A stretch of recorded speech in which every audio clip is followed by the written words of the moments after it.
All right, guys, here we are in the last part of this chapter 4 review. We're going to be taking a look at some two-column proofs. I know this is everybody's favorite topic. It is what it is. Proofs are a fundamental concept in geometry.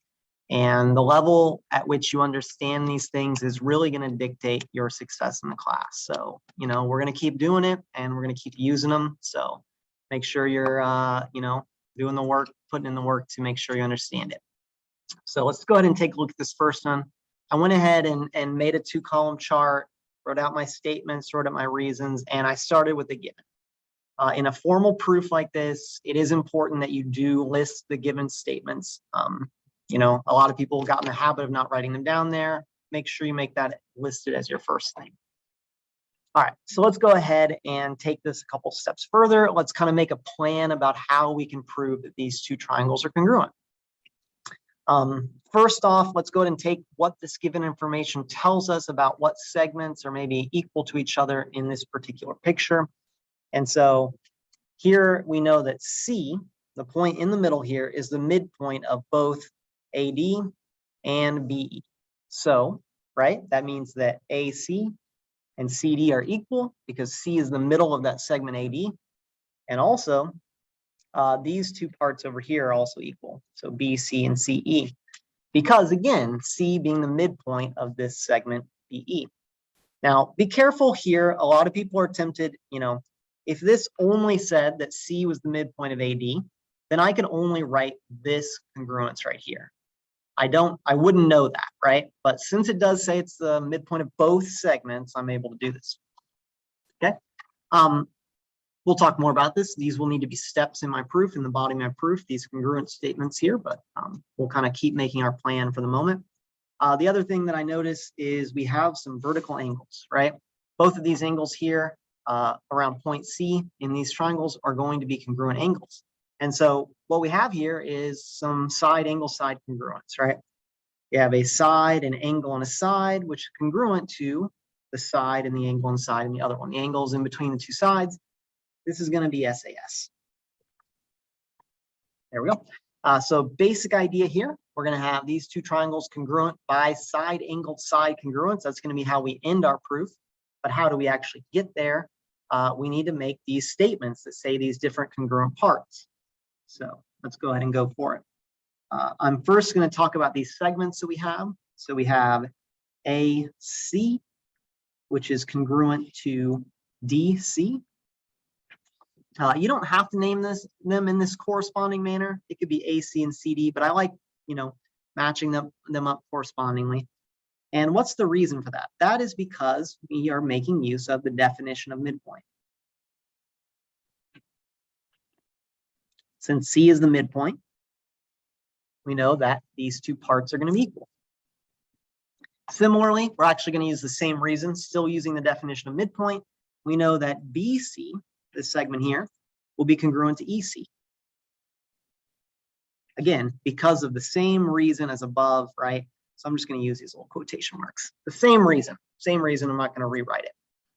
And finally, the only thing that we're missing, we have our two side congruences. The only thing we're missing is our angle congruence. We have these two angles here. To make it a little easier, I'm going to go ahead and just number them. I'm going to call them angle 1 and angle 2. Technically, we would need to use 3 letters if we were going to use letters here. So I'm going to put these numbers in here to make it a little easier. So we have angle 1 is congruent to angle 2. And again, that's because those are vertical angles. And this is a theorem, the vertical angles theorem. So I'll go ahead and write that out. All right, so now we have all the information we have. We have our side congruence, we have our angle congruence, we have our other side congruence. That's enough for SAS. And so we will finish our proof statement, or we'll finish our proof with this statement right up here, our proof statement that these two triangles are indeed congruent to each other. So triangle ABC is congruent to triangle DEC. And the reason we have here is this side angle side triangle congruence. And there we go. Those two triangles are congruent, and we just proved it in this two-column structure. Remember, at any point, you can kind of pause the video here and try these proofs on your own, and I certainly recommend it as we're going forward. All right, so here we go. This is going to be number 2. Notice I've already labeled some stuff. I created the chart and put the givens in there, but that's the same as before. So again, we're given that these angles are congruent. I went ahead and renamed them 1, 2, 3, and 4, but they are originally labeled using those 3 letters, which is fine. That is really good actually, but I like the numbers a little faster to identify them in this way. So anyway, we know that angle 1 is congruent to angle 2. So we know that, and we also know that angle 3 is congruent to angle 4. So 3 and 4 are congruent. Okay, so that's given to us. And then finally, because point M here is the midpoint of DF, we actually also know that these 2 segments, DM and MF, are congruent. This congruence right here will need to be stated as an additional step in our proof. Looking at it, we have enough right now to know that these are congruent triangles, right? We have angle, side, right? 2 angles, and then the side that's not in between them. So again, this would be angle, side, triangle congruence. So that's going to be how we do this proof. And we're really only missing a couple things because we have the angle congruence, right? 1 and 2. We have the other angle congruence, 3 and 4. We're just missing the side. And so that's all we're really going to need to fill in before we're done. So DM, that's this segment here, is congruent to FM. And what is the reason for that? Well, definition of midpoint again. Since we have midpoint, that's what we're making use of here. So I'll abbreviate that definition of midpoint. And then we're kind of done. We actually now just need to end our proof with a triangle congruence statement here. So I'll make use of that one right there. Triangle BDM is congruent to triangle CFM. And the reason we're giving for that is angle, side congruence. That one was shorter, kind of. Technically, it has the same number of steps, but we were given a lot more, right? We were given a lot more information. We didn't have to state as much in the middle before we made our congruent statement. So, all right. And then we're going to move down to this very last one. Again, feel free to pause the video at any point and try this on your own. I certainly recommend it. Let's go ahead and go. So we know that UQ, which is up here, is parallel to VR, which is down here, VR. So those are parallel lines. Parallel lines, anytime you see that, alarm bell should be ringing. You're like, okay, we have parallel lines. Let's look for corresponding angles or alternate interior or something like that. Use those parallel line angles. We also know that UP is congruent to RP. So those are congruent. So those are our 2 givens. Went ahead and listed those in the proof, right? Please make sure your proof includes the givens. If it doesn't, it's not complete, okay? Don't get in the habit of doing that. I know it's a kind of a tedious extra step, but in a formal proof, it should be there. All right. What else do we have here? A lot, actually. We know a lot of angles that are congruent to each other in this picture. One, we have some vertical angles right here and right here. We could number those. We could use triple letters for them. We don't want to call them both angle P. That is not technically correct. So we'll have to figure that out. But those are vertical angles. We also have what are called alternate interior angles. So remember, because we have these parallel lines right here and here, that means that these lines, like QV right here, let me get a pen here, this QV is a transversal.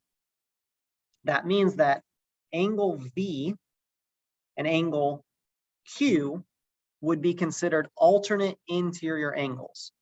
They're interior because they are between the parallel lines, and they're alternate because they're on different sides of this transversal. So they're going to be congruent by alternate interior angles. Similarly, same reason, same idea, we have alternate interior angles along this transversal as well. So angle U and angle R would also be considered alternate interior. So angle U and angle R. So those are two sets of alternate interior angles, which actually gives us more than enough information for this proof.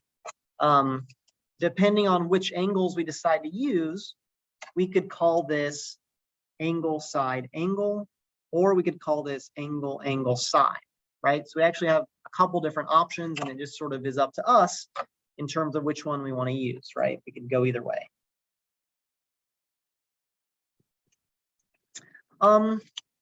Let's actually not use the vertical angles, right?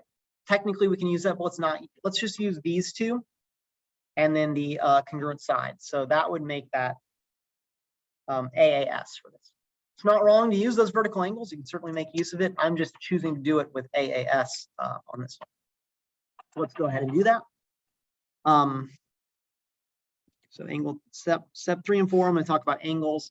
So angle U is congruent to angle R, and angle Q is congruent to angle V.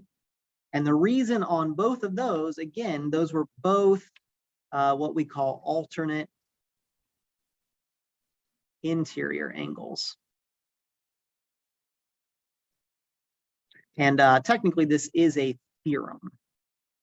I'd be okay if you just wrote alternate interior angles. I'm not specific, I want to be formal, I want to be technical, but you telling me they're alternate interior angles, that's good enough. You don't have to tell me it's also a theorem, if you forget that, no big deal. So basically we have enough now, right? We have our side congruence here, right? That's the S for AAS. And we have the two angles that we needed, right? Angle, angle, side, angle, side. We have angle, side for both triangles, so we have enough. Now we can end our proof with a triangle congruence statement. Triangle U, Q, P. That's not the right letter. P is congruent to triangle R, V, P. So U, Q, P, R, V, P. Yeah, that works out. And the reason we're going to give on that is angle, side, triangle congruence. Again, we could have done this one by ASA if we chose some different angles to go for, but we didn't. All right. And hopefully that was good for you guys, and I'll see you in the next video.